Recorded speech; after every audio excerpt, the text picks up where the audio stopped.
One thing for sure, Barbara Nichols was a knockout.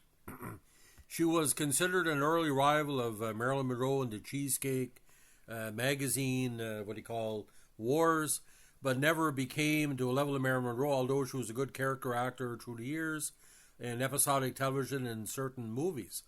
But she's most well known for the videotape episode of 22. Now, 22 is episode 53 of the American TV series The Twilight Zone.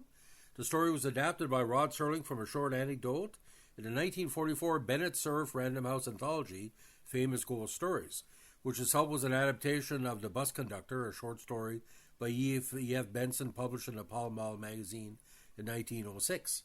In this one, Barbara Nichols plays an actress who's having a recurring either waking dream or dream she has to go down an alleyway and goes towards an elevator where the number 22 is on it, and the person that's meeting her there, played by the great Arlene Sachs, says in the beautiful visage she has, room for one more honey, which means it could be elevator to hell. This is one of 6 episodes of the second season, were shot on videotape in a short-lived experiment aimed to cut costs, and was directed by Jack Smite. Now, after the opening narration, it says, or the opening scenes where she's having a nightmare again, this is Miss Liz Powell. She's a pro dancer, and she's in a hospital as a result of overwork and nervous fatigue. And at this moment, we have just finished walking with her in a nightmare. In a moment, she'll wake up and will remain at her side. The problem here is that both Miss Powell and you will reach a point where it might be difficult to decide which is reality, which is a nightmare, a problem uncommon perhaps, but rather peculiar in the Twilight Zone.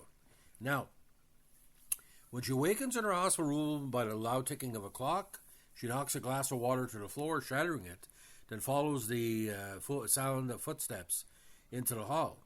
She sees a nurse, half hidden in shadow, descend to the basement in the elevator. She follows the nurse down and finds a hospital morgue, room 22. The nurse emerges from the room and says, room for one more honey. Liz screams and flees the elevator. Now, in certain people believe also that the number 22 is on the elevator, so that's where the 22 comes in. Liz awakens, experiencing being a nightmare. Liz is a pro dancer, hospitalized for exhaustion, and she's been having the same recurring vivid nightmare. She insists that the dream is really happening to her, although her agent Barney, played by, of all people,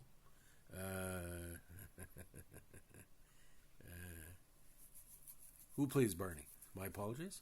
No, I thought Jonathan Harris, but Jonathan Harris plays the Fred Wayne. Sorry about that. Jonathan Harris plays the doctor. Now, she insists that the dream is really happening to her, although her agent Barney seems doubtful. Her doctor tries to assure her this is impossible. He produces the night nurse who attends the morgue, and Liz doesn't recognize her. The doctor suggests Liz is a try experiment, lucid dreaming, and alter one detail of the dream. That night, the dream begins again. Liz visualizes a pack of cigarettes next to the glass on a nightstand.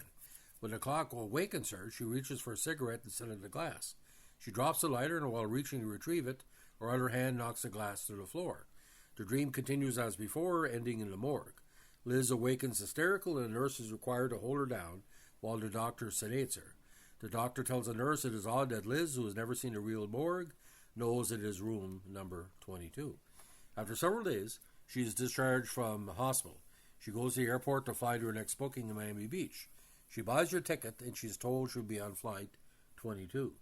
She begins to experience sensory details of the dream. She is thirsty, distracted by the ticking of a clock that only she can hear, bumps into a woman carrying a vase which drops and shatters, and hears loud footsteps. She crosses the tarmac to her plane and climbs the boarding stairs. As she reaches the top, a stewardess identical to the nurse in a dream emerges from the cabin. She says, room for one more honey. Screaming, Liz stumbles down the stairs and races back to the terminal.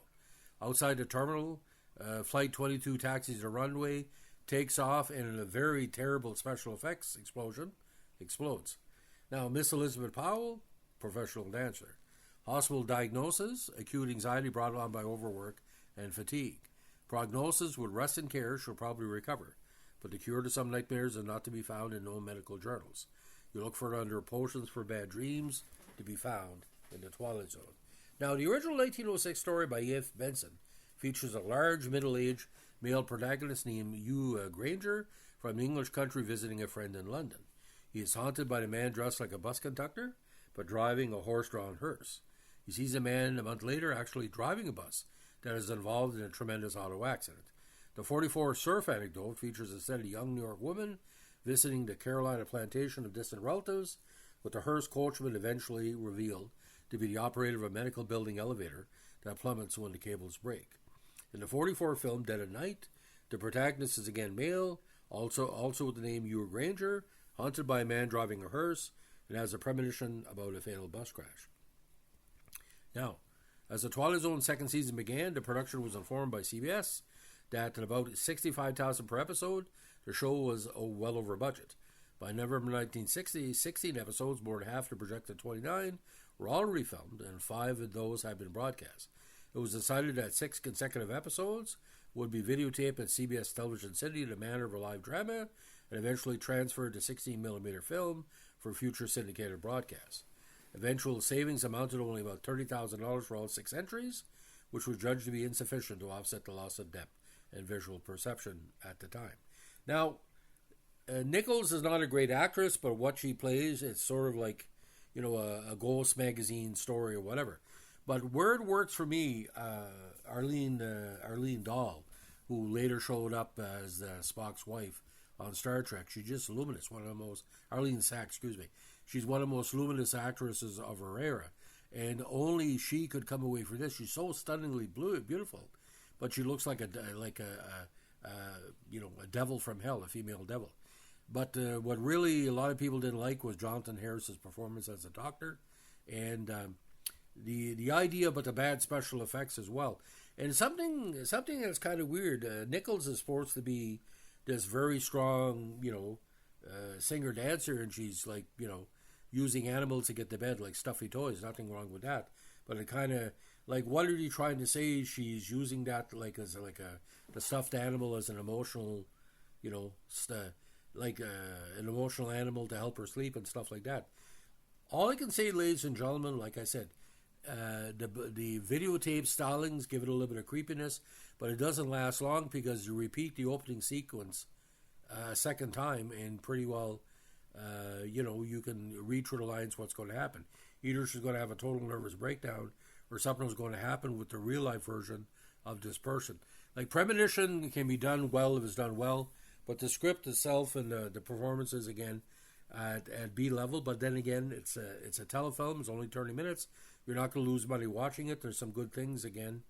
The use of the clock and the videotape visuals to put the creep on it when Nichols puts her hands over her face, like in Partial Terror.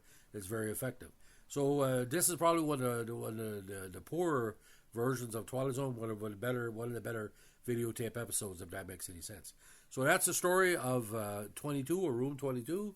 If you like what we're doing here, we're at Twilight Zone Reviews. Give us a like, comment, subscribe, or share.